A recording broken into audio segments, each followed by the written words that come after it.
Living on Point.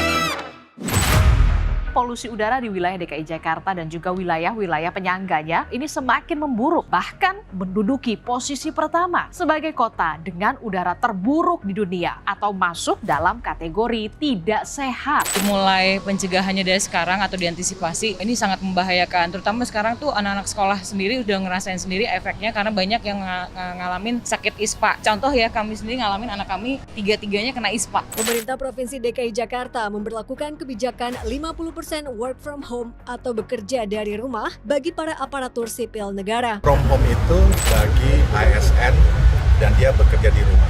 Tujuannya apa? Dia nggak mondar-mandir dan dia tidak boleh juga kemana-mana. Dia bekerja. Jadi saya minta kepada atasan langsung, dia misalnya jam 10, jam 2, jam 4 telepon, V-call. Kamu ada di mana? Di rumah, coba lihat rumahnya kan bisa. Dan dikasih PR kerja yang lain. Saya tidak tepat juga kebijakan itu karena itu hanya menyasar pada ASN. Sementara yang bermobilitas di Jakarta ini adalah tidak hanya ASN tapi juga banyak non-ASN karyawan swasta. Pemerintah sendiri ada terlalu simplistis berpikirnya gitu loh kebijakannya. Kenapa? Karena seolah-olah bahwa polusi itu berasal dari moda transportasi.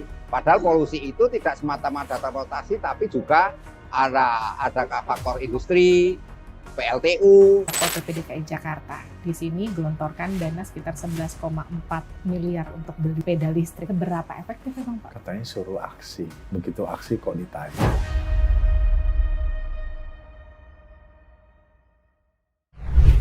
Hai, kembali lagi di Living on Point bersama saya Liviana Charlisa.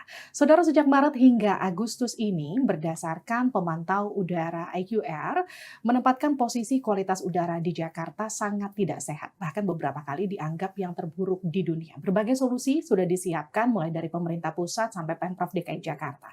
Di antaranya adalah mengalihkan kendaraan pribadi sampai ke menggunakan transportasi umum. Tapi nggak cuma itu, ada juga kebijakan yang kemudian diambil sejak 21 Agustus kemarin hingga 21 Oktober, yaitu adalah penerapan work from home bagi para ASN di Pemprov DKI Jakarta. Tapi sebagian pihak menganggap ini tidak menyentuh akar permasalahan karena sejumlah LSM menganggap salah satu faktor penyebab polusi udara di Jakarta meningkat adalah sektor industri di sekeliling Jakarta.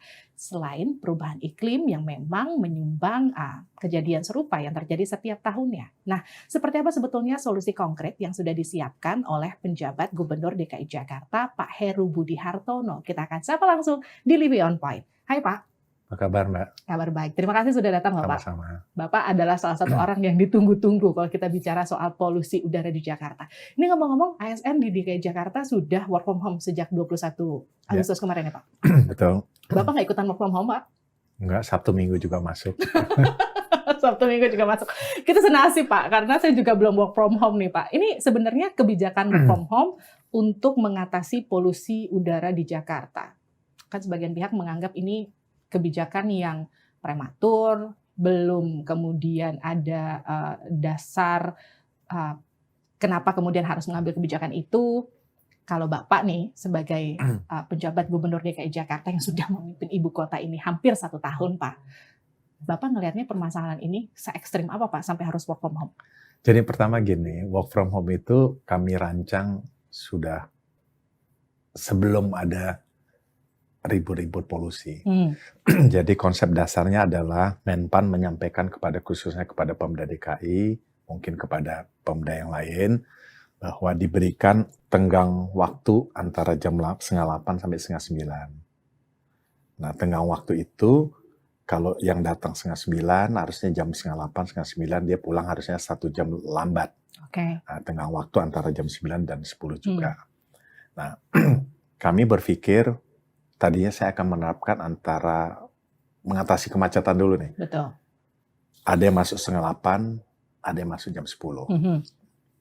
Begitu saya ingin menerapkan itu, dibagikan, menerapkan itu, terjadi polusi berkepanjangan. Nah, akhirnya kami berkesimpulan, ya sudah kita coba work from home 50%, 50%. Karyawan 75.000, kalau di luar dari guru ya, itu kurang lebih 60-an lah, 55 sampai 60. Di luar lagi yang dari pelayanan, sifatnya yang administratif. Dan dia harus work from home di rumah. Sehingga mungkin kurang lebih 25.000 karyawan DKI yang work from home. Sisanya adalah bekerja di kantor. Nah, ini kita terapkan sebenarnya empati, memberikan, menyampaikan bahwa ya ini polusi tindakan Pemda antara lain adalah itu. Kan tidak bisa tindakan polusi itu dengan short time terus hilang polusi, enggak juga. Nah, berikutnya juga mengatasi kemacetan. Pemda DKI juga menambah kendaraan Transjakarta yang berbasis elektrik. Tahun ini 100, tahun depan terus meningkat sampai 2026. Berikutnya juga kita himbau karyawan kami mungkin sebagian sudah menggunakan kendaraan umum. Nah, yang belum mungkin bisa menggunakan kendaraan yang berbasis listrik atau kalau roda 4 minimal hybrid atau kendaraan elektrik.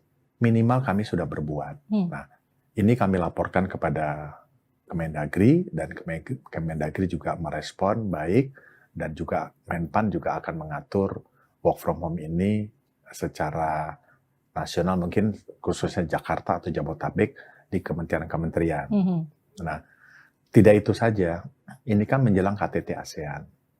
Kalau menjelang KTT ASEAN, saya kan berpikir polusi dan musim kering kemarau ini kan masih panjang.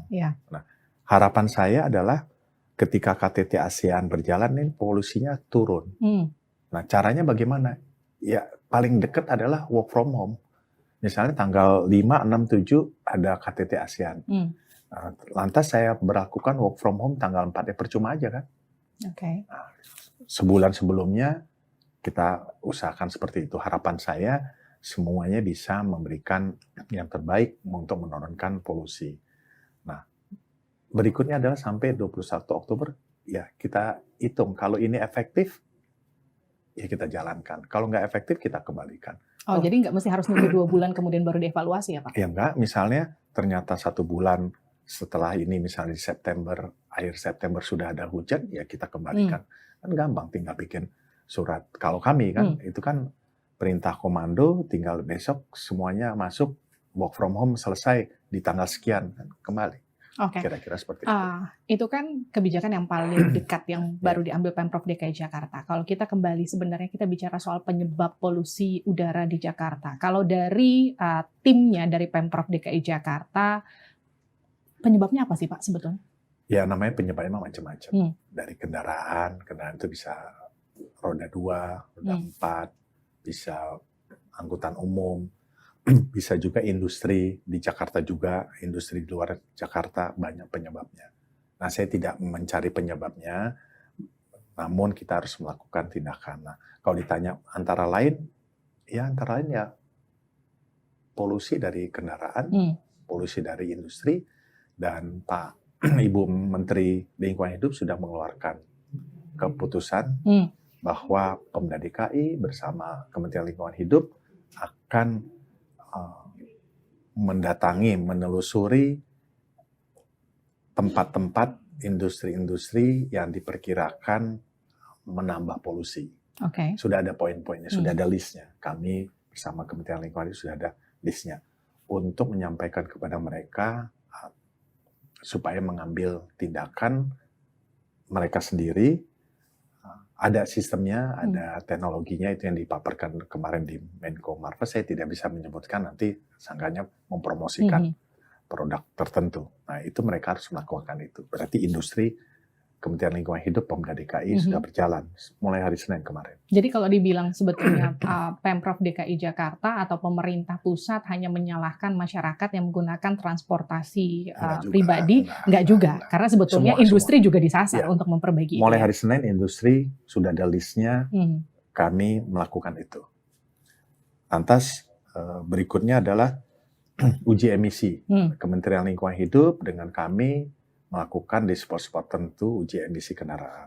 Nah, kemarin keluar wacana. Uji emisi dilakukan oleh Kementerian Lingkungan Hidup dan Pemda DKI kan terbatas dan cukup lama kan. Itu kan sempat digalakan dulu ya.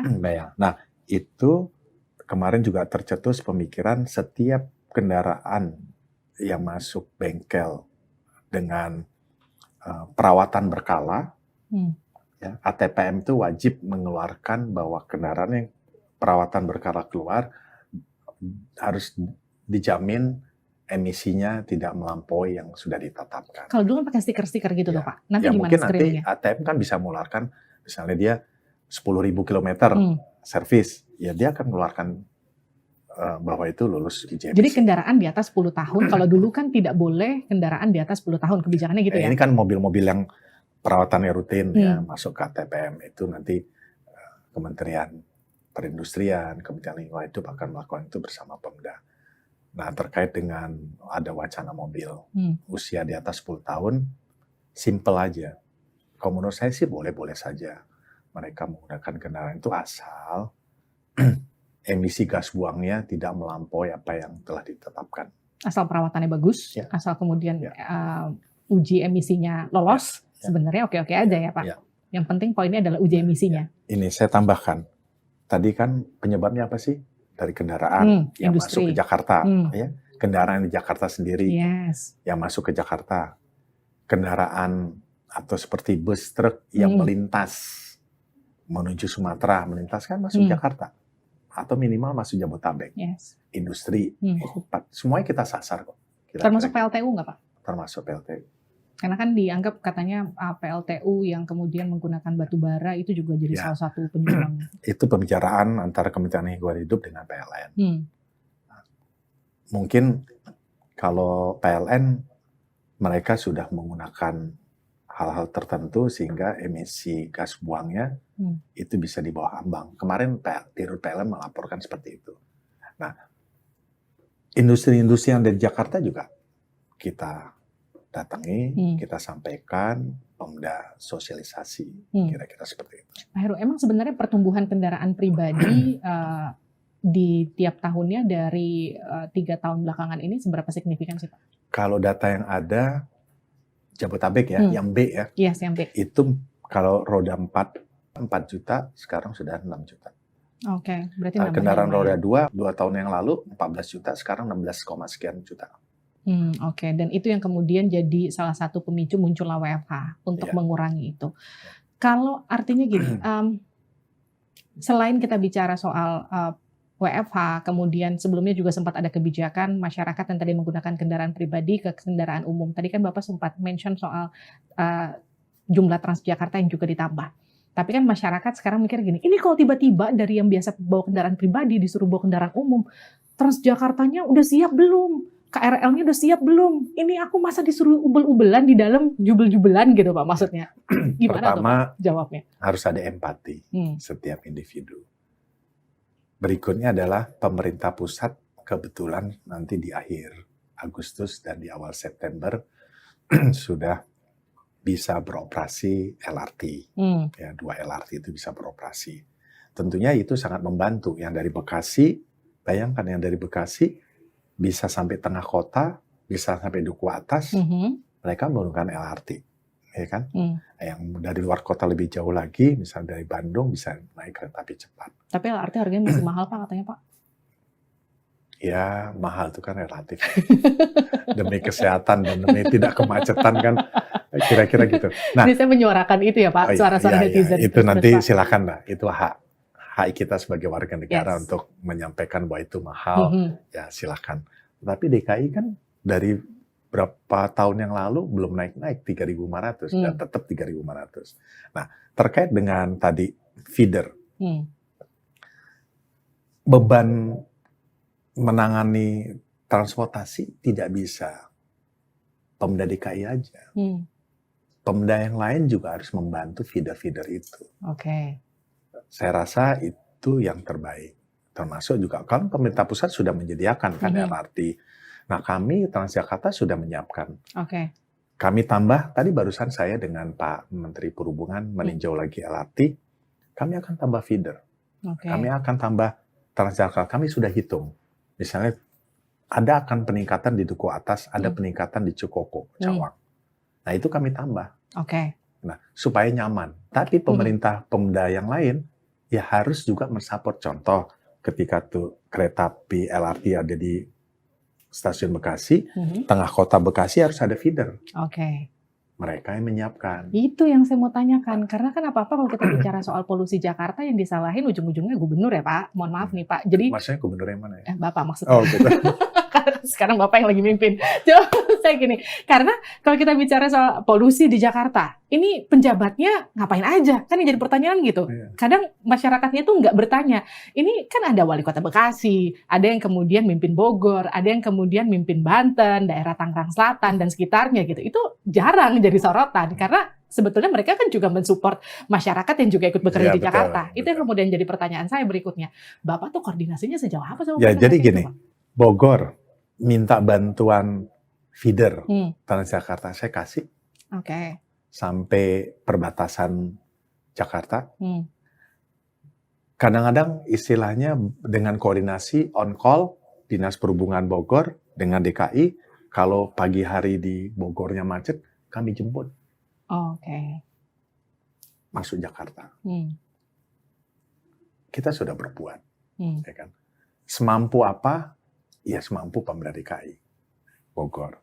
Lantas Bekasi kita tambahkan feeder. Kemarin Cengkareng kita masuk ke sana. Daerah sekitar peak terbagi dua, Jakarta dengan Banten. Kami tidak lihat batas, kami ambil. Oke. Masuk. Supaya masyarakat yang bekerja di Jakarta itu nyaman, kami lakukan seperti itu.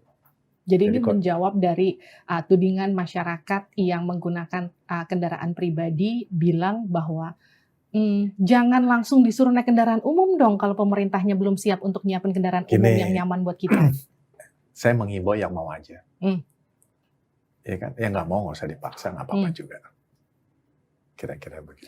Kalau gini, Banten itu kan salah satu penyumbang polutan besar ya Pak, buat Jakarta. Koordinasi sama Banten dulu deh, kita belum bicara soal Bekasi, kita nggak bicara soal Cikarang, Bogor gitu. Koordinasi sama Banten untuk mengurangi itu, karena kan kalau kita bicara udara itu kan nggak kenal batas ya Pak. Ya. Itu gimana Pak? Barusan tadi pagi saya komunikasi dengan Pak Bupati Tangerang, dengan Wali Kota Tangerang, apa yang bisa kami support untuk feeder-feeder. Yang berikutnya dengan Gubernur Banten, kami komunikasi juga. Sebatas saya Pemda DKI kemampuan, kan harus memikirkan juga tempat yang lain. Harus memikirkan di Jakarta juga. Mudah-mudahan mereka APBD-nya mampu. Jadi gini, tadi mengatasi polusi. DKI bukan diwajibkan, diminta untuk menambah transportasi umumnya berbasis elektrik. Yes. Oke, kita tambah. Tahun ini 100, tahun depan 200 sampai 2026. Tetapi kalau tidak diimbangi dengan pemerintah daerah sekitar Jakarta yang juga membeli kendaraan serupa ya dinilai sendiri. Ya sama aja bohong gitu. Harapan saya juga ya mau beli 10 kayak, mau beli 15 kemampuannya kayak, mau beli 5. Yang penting ada kebersamaan. Yang penting ada usaha aja dulu, jangan Bapak usaha sendiri, maksudnya gitu ya Pak? Kira-kira seperti itu. Tapi mereka menyambut itu nggak dengan baik? Ya, menyambut. APBD-nya kuat nggak Pak mereka? Pak? Ya terserah mereka masing-masing. Karena kan kadang-kadang gini, mudah-mudahan ya Jakarta nyuruh, Jakarta kan APBD-nya gede, kita kan enggak gitu. Nah gini, enggak juga. Boleh nggak sedikit saya edukasi di sini? Boleh dong. Oke. Pemda DKI, APBD-nya sekitar 80 triliun. Itu mengurusi dari tingkat provinsi sampai kelurahan. Oke. Saya tidak menyebutkan provinsi lain. Provinsi lain itu misalnya ada 34 triliun. Kan hanya mengurusi tingkat provinsi. Oke. Bupatinya ada. Wali kotanya ada. Kalau mau apple to apple dengan DKI, ya DKI, mereka harus menambahkan dong APBD provinsi 34 triliun, APBD wali kotanya dipecah-pecah 15 triliun, APBD kabupaten 15 triliun, jadi 30, 40, 50, 60. Kalau DKI ini ngurusin semua. Oke. Tingkat otonominya kan di provinsi. Jadi kalau mau apple to apple bicara APBD, mereka harus plus-plus. Oke. Ya, provinsi X sekian rupiah, ditambah kabupaten sebanyak kabupatennya, ditambah sebanyak kotanya, pasti mereka lebih besar. Bisa ada yang 135 triliun, 155 triliun, DKI hanya 53. Seluas ini, selengkap ini transportasinya. Ada flyover, Ya kan, ada underpass, Iya. ada LRT, Hmm. ada MRT, ada Transjakarta. Ya kok dibilang merawat Jakarta nggak cukup juga. Nah, oke, kita sekarang bicara soal penunjang transportasi. Kalau masyarakat dialihkan dari transportasi pribadi ke transportasi umum itu kan supportnya macam-macam. Selain tadi Bapak bicara soal feeder, kesiapan dari transportasi umum itu sendiri yang membawa dari satu titik ke titik tujuan, tapi juga soal kantong parkir itu dipertimbangkan dan diperhitungkan nggak Pak? Menuju Itu menjadi DKI? masalah. Contoh tadi kami barusan bicara dengan Pak Menteri Perhubungan. Di Cikoko itu pasti ada bangkitan manusia, Yes. bangkitan penumpang. Hmm. Tempat parkir pasti bermasalah. Hmm. Nah, harapan kami jika ada lahan swasta, tentunya kalau lahan Pemda akan kami bangun lahan swasta, mungkin mereka bisa menggunakan itu membangun untuk kantong-kantong parkir. Hmm. Ada wacana juga parkirnya dimahalin, tapi kan kita masih pikir-pikir lah. Jangan ya Pak, karena LRT mahal aja kita mesti teriak-teriak, oh LRT-nya bagus tapi Dan mahal. permasalahannya benar, permasalahannya harusnya Hmm. Pemda DKI bersama dengan pemerintah daerah lainnya, tetangga seperti itu, membuat kantong-kantong parkir Yes. di sekitar lokasi stasiun. Nah itu masih Karena kita bisa bilang gini, MRT itu sudah sukses Pak, karena banyak orang-orang yang justru mereka biasa menggunakan kendaraan pribadi, melihat MRT itu nyaman, mereka rela parkir, mengeluarkan uang mungkin puluhan ribu, mereka taruh di sekitaran gedung, di sekitaran stasiun-stasiun MRT, kemudian mereka naik MRT ke kantor. Itu kan satu kesuksesan sebetulnya. Tapi kemudian kita kan nggak cuma bicara karena MRT baru punya satu lintasan Pak, tapi daerah-daerah lain itu gimana? kantong-kantong parkir itu mungkin harga parkirnya mungkin murah. Cuma yang sudah masuk, maaf tadi saya katakan kantong parkir, mungkin parkir-parkir yang di dalam kota yang bisa kita evaluasi nilainya. Tapi kalau kantong-kantong parkir di sekitar tempat stasiun, sekitar TOD, ya kita harus murahkan. Kira-kira seperti itu. Ini kan kita bicara masih agak lumayan jangka panjangnya nanti akan seperti apa. Kalau kita bicara selain tadi WFH, kemudian mengubah dari transportasi pribadi ke transportasi umum, langkahnya apa lagi Pak? Kebetulan saya alhamdulillah begitu saya menjabat jadi PJ Gubernur 2 minggu saya sudah nanam pohon. Wow, oke, terus gimana Jadi menjabat ini saya wajibkan setiap wilayah 1 minggu saya berkunjung dan menanam. Kalau ditanya, kan ada juga yang menyampaikan, ya nanam pohon kan nggak sekarang, nanti. Ya kita nanam untuk anak cucu kok. Yes. Polusi juga jangka panjang. Betul. Ya kan? Jadi 2 minggu setelah saya menjabat, saya nanam pohon. Terus keliling setiap Jumat. Dimanapun. Ada 100 pohon saya tanam. Jadi kita nggak cuma wali kota setiap Jumat, betul. saya setiap Selasa. Oke. Atau digabung setiap Jumat. Terus menambah ruang terbuka hijau. Ruang terbuka hijau tidak harus dia besar, tidak harus dia lebar. Anggaran dari mana? Nggak perlu anggaran. Dinas Taman punya pohon, punya tanaman. Bina Marga punya anggaran. Tinggal saya kumpulkan. Ini tadi saya putar ya. Lokasi itu belum rindang, belum bagus. Rapikan. Rapikan. Begitu juga di Dan Mogot. Lebarnya nggak lebar 3 meter. Tapi sepanjang 2 kilo, bahkan 2,5, tanamin pohon. Oke, kalau tadi dari awal kita ngobrol sampai ke sekarang, saya tuh kan ngeliat apa yang kemudian Bapak jabarkan itu buat saya itu kerja nyata yang cukup wow, yang nggak tersorot media. Beberapa belakangan justru yang menyorot media itu adalah kutipan-kutipan Bapak yang cukup menggelitik menurut saya, seperti yang Bapak bilang kalau polusi ditiup aja, gitu. Salah satunya yang membuat kemudian masyarakat melihat ini pejabat gubernur DKI bercanda mulu kerjaannya, ini kita udah polusi udah separah ini masih dibecandain loh Bapak Heru. Itu kan 3 bulan yang lalu ya, yang ngobrolnya juga sambil bercanda, media lagi ngobrol bercanda, saya juga bercanda, saya bilang jangan diliput ya, kita lagi bercanda. Kira-kira begitu. Enggak lah, saya serius kok. Kami Pemda DKI menangnya itu serius. Buktinya keseriusan saya, setiap lurah diwajibkan menambah 1 ruang terbuka hijau. Sekarang mungkin sudah 2, karena sudah melewati dari 6 bulan. Tiap 3 bulan 1. Yang tadinya kotor, jelek, tanamin. Yang tadinya sudah agak bagus, tolong dirindangin, tolong ditanamin. Nah, sekarang sudah masuk tahap kedua. Jadi kalau satu keluaran 256 kali 2, kan sudah ada 400, sudah ada 500. Kira-kira seperti itu. Ya, berbuat. Itu kan keseriusan saya untuk menambah ruang terbuka hijau. Itu kenapa kalau wawancara media doorstep Bapak nggak ngomong gitu aja, Pak? Ya nggak tahu, tanya main nulis. Pak gini, Pak Jokowi kan juga udah sempat ngomong gini ya Pak. Oke, siapkan kebijakan jangka pendek, jangka menengah, jangka panjang mengatasi polusi. Nah, Jakarta udah sampai mana Pak? Jakarta udah sampai Work jangka. from home, Udah. tanam pohon, Udah.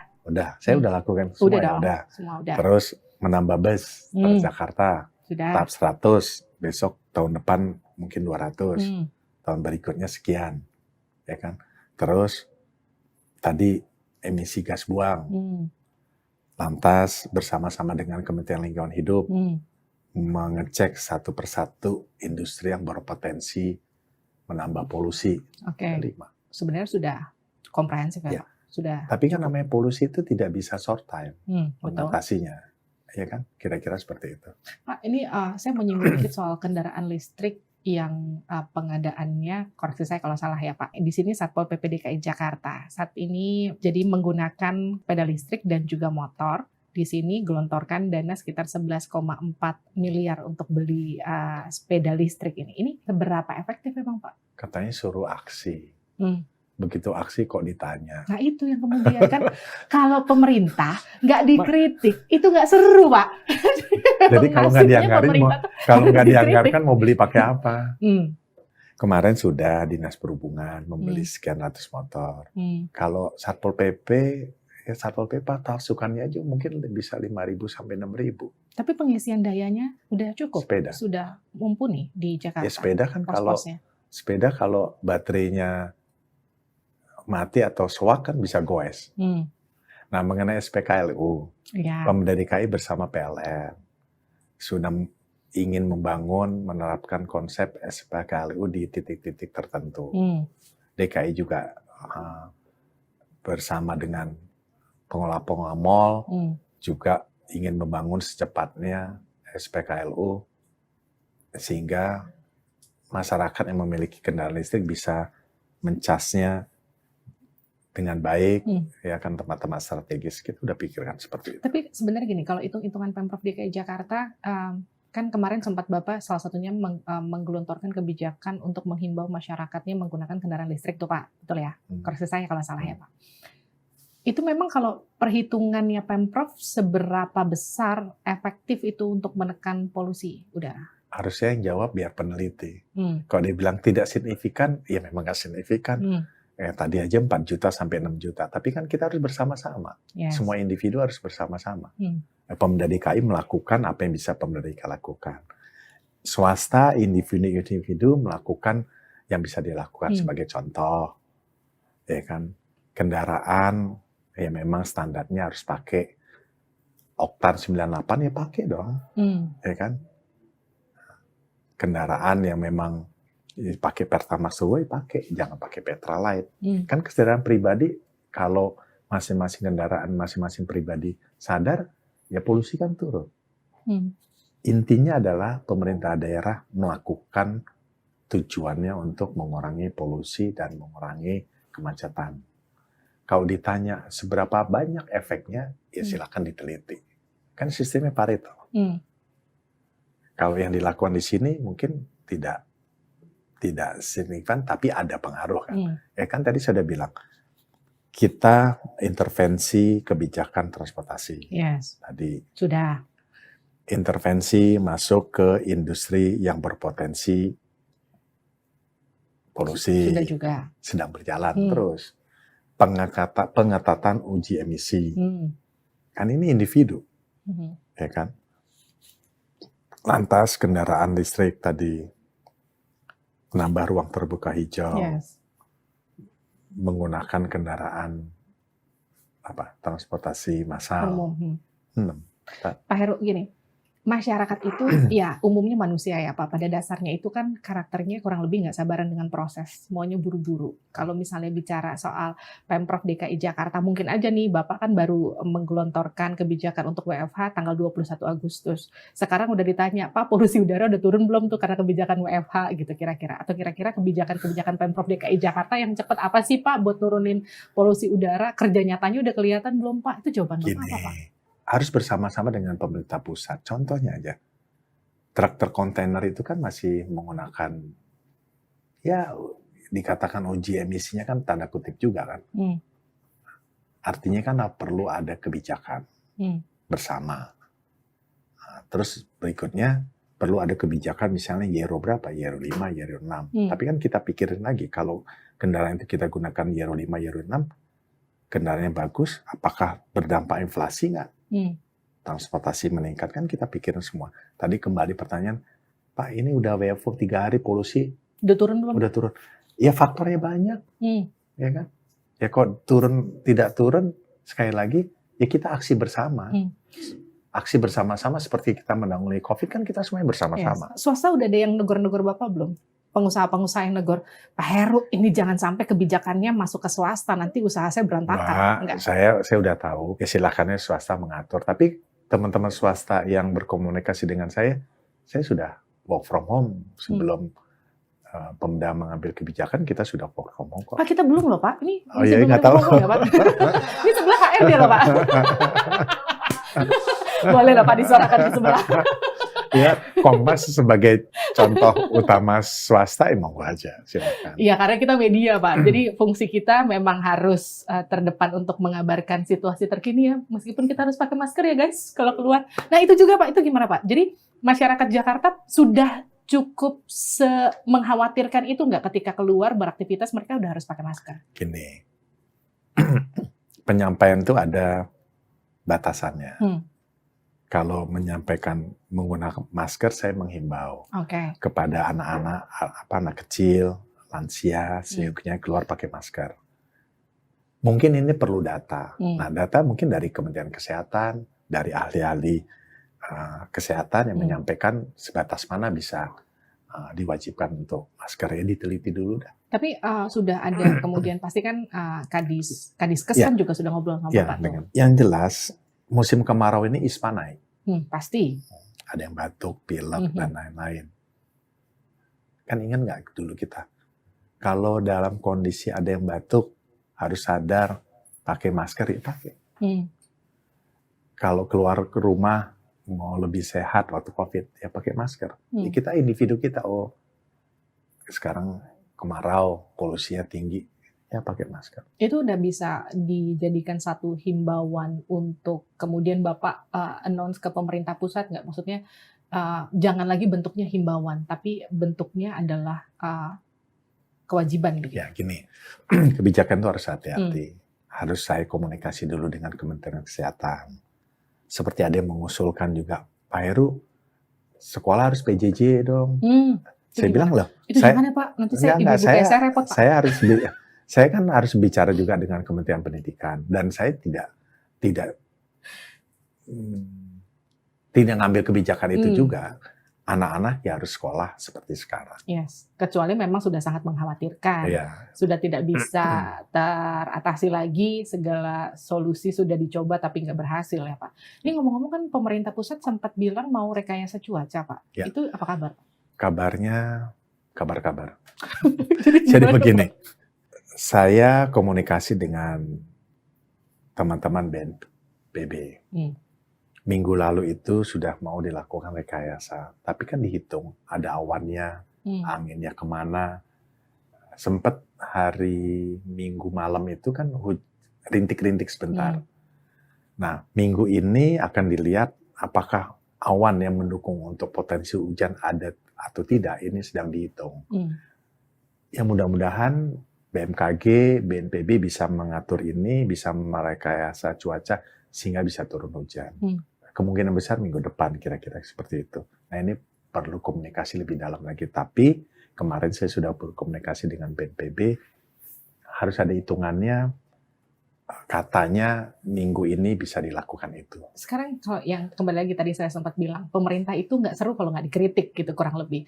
Ketika bikin kebijakan WFH dianggap itu kan bukan nggak menyelesaikan persoalan sampai ke akarnya. Ya gitu. saya ngerti, saya paham. Termasuk soal rekayasa cuaca. Tapi kan itu kalau- kan bahaya buat masyarakat yang mengkonsumsi air tanah. Nih, tadi ada 6. Hmm. Ya. Kalau kita lakukan 50%, 50%, 50%, 50%, kan sudah lumayan. Kira-kira saya paham itu tidak menyelesaikan masalah polusi, tapi kan kami aksi.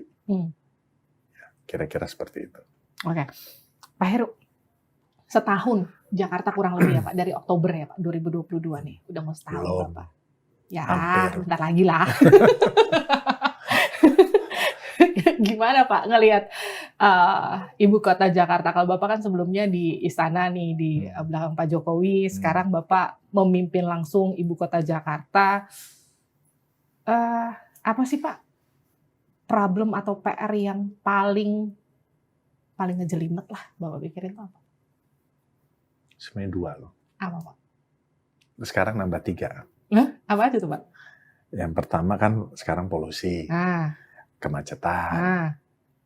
Yang saya pikirkan dari kemarin itu 10 tahun ke depan adalah air bersih. Air bersih. Itu Air. PR besar loh Pak buat Ya Jakarta. PR besar. Saya harus mikirkan mulai tahun-tahun ini. Konon katanya kemarauannya makin panjang. Ya Yes. kan?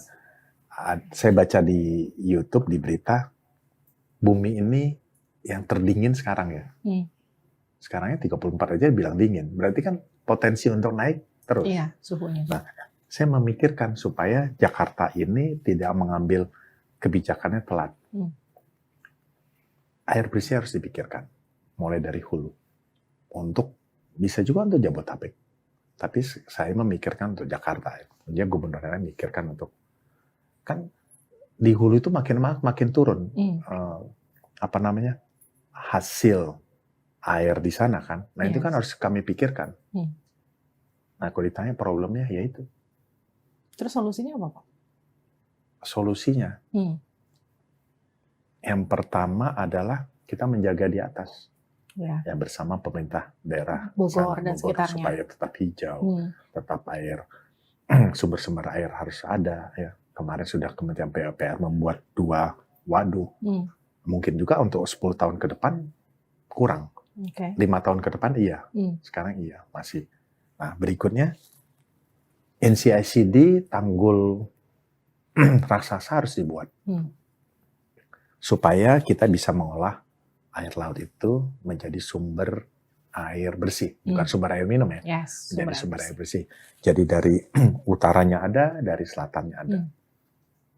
Saya mikir ke situ. Soal muka air yang terus turun itu juga jadi salah satu pertimbangan. NCICD terus ada tanggul pantai. Yes. Nah, yang ketiga penurunan muka tanah nggak bisa ditahan. Itu kan terus turun. Ya. Itu gimana tuh solusinya? Ya tadi harus ada NCICD harus terus berjalan tanggul pantai yang Pemda DKI membangun itu sampai 2025 nggak boleh berhenti. Karena kalau kita lihat ke Pluit, mohon maaf ya, air lautnya di atas, kita udah di sini. Airnya, tanggulnya, kita lihat ke atas itu, airnya lebih tinggi dari daratan. Jadi ada tanggul besar, di sini tanggul pantai, jadi ada 2 sisi. Itu harus terus berlanjut, siapapun gubernurnya nanti. Nah itu dia, Pak Heru, kan Anda cukup lama di istana bersama Pak Jokowi. Pak Jokowi kan dulu pernah memimpin Jakarta. Setiap kebijakan yang Anda ambil di ibu kota itu ngobrol sama Pak Jokowi nggak secara pribadi ya? Bukan antara presiden dan juga penjabat gubernur DKI Jakarta, tapi sebagai orang yang kenal secara personal gitu, sebagai mantan pemimpin Jakarta dan Bapak yang lagi memimpin Jakarta. Ya beliau waktu gubernur kan saya kepala biro kerjasamanya. Yes. Artinya beliau sudah tahu lah apa-apa yang saya harus lakukan, poin ini, poin ini, poin ini. Kalau kebijakan-kebijakan itu ya tentunya sudah ada patron dan tentunya saya berkonsultasinya ke Kemendagri, ke kementerian-kementerian terkait secara teknis dan juga tidak menambah pemikiran dari Bapak Presiden. saya konsultasinya ke menteri terkait. Jadi nggak ada misalnya arahan langsung, Pak Heru, itu tolong yang itu begini, karena itu dari zaman saya udah begini, kan nanti Pak Heru sudah tahu atau apa gitu. Nggak ada. Nggak ada. Jadi patron pembangunan DKI kan harus berkelanjutan. Misalnya patron tadi transportasi, berarti kan blueprintnya dari Menteri Perhubungan. Ya, saya tinggal nanya, Pak Menteri apa yang saya harus lanjutkan? Terkait dengan tadi penanggulangan banjir. Saya tanya, Pak Menteri PU, apa yang saya harus lakukan mengenai blueprint banjir? Oh, lakukan ini.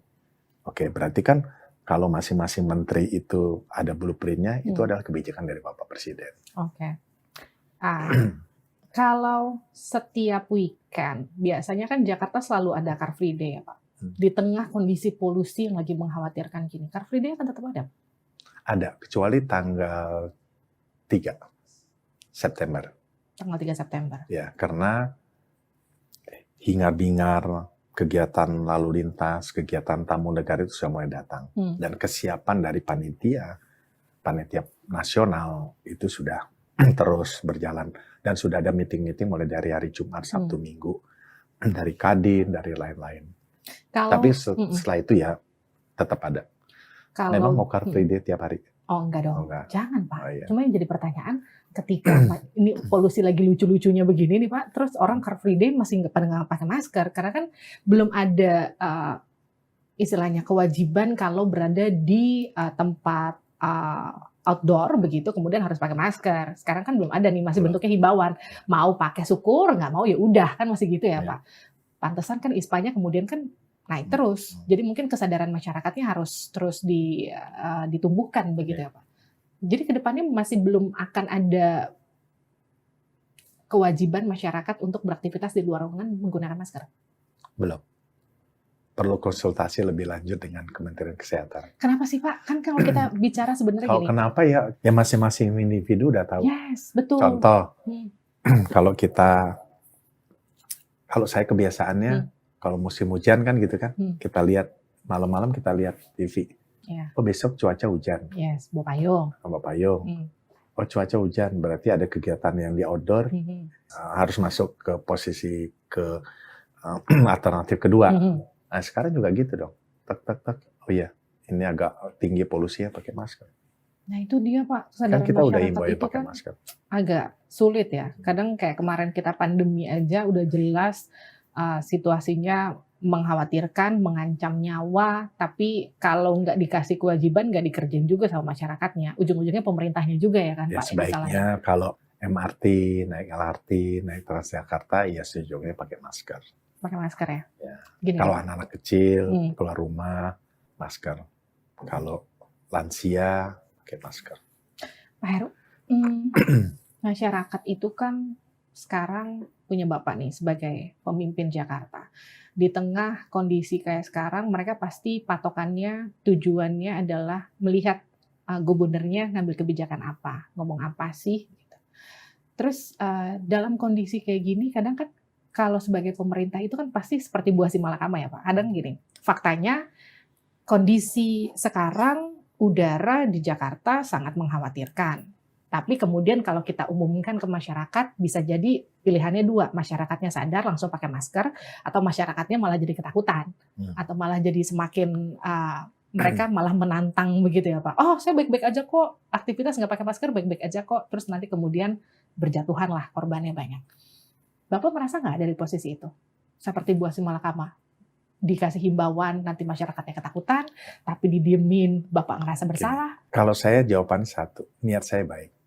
Jadi ketika saya himbau sesuatu pakai masker, niat pemerintah daerah itu baik. Menjaga masyarakatnya untuk lebih sehat.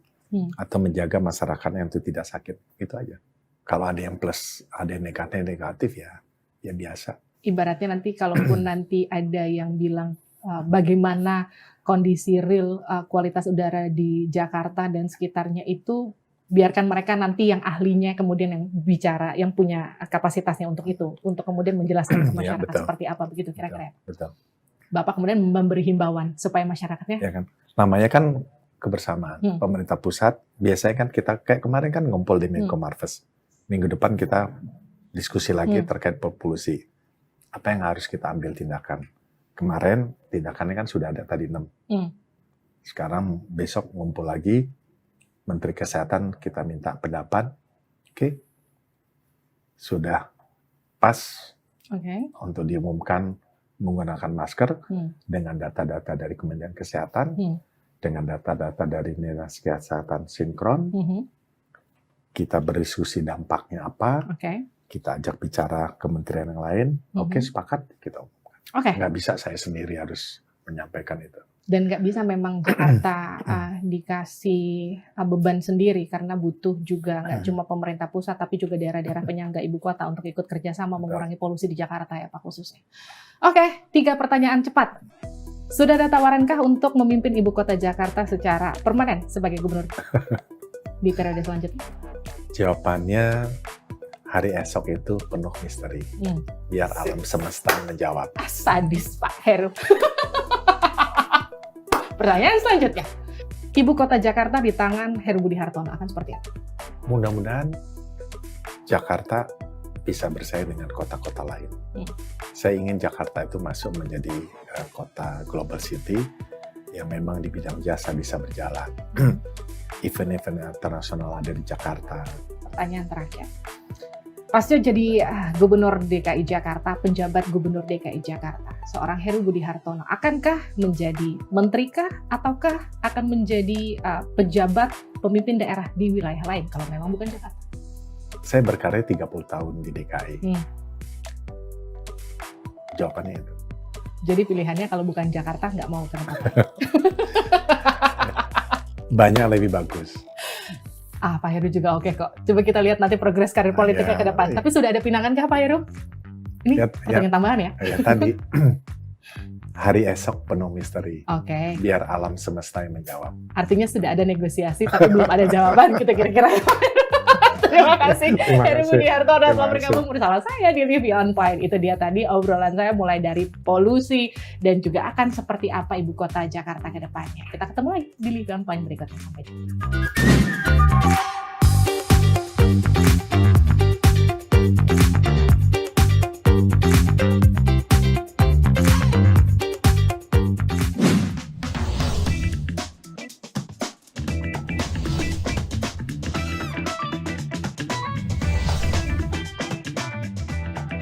Livi On Point.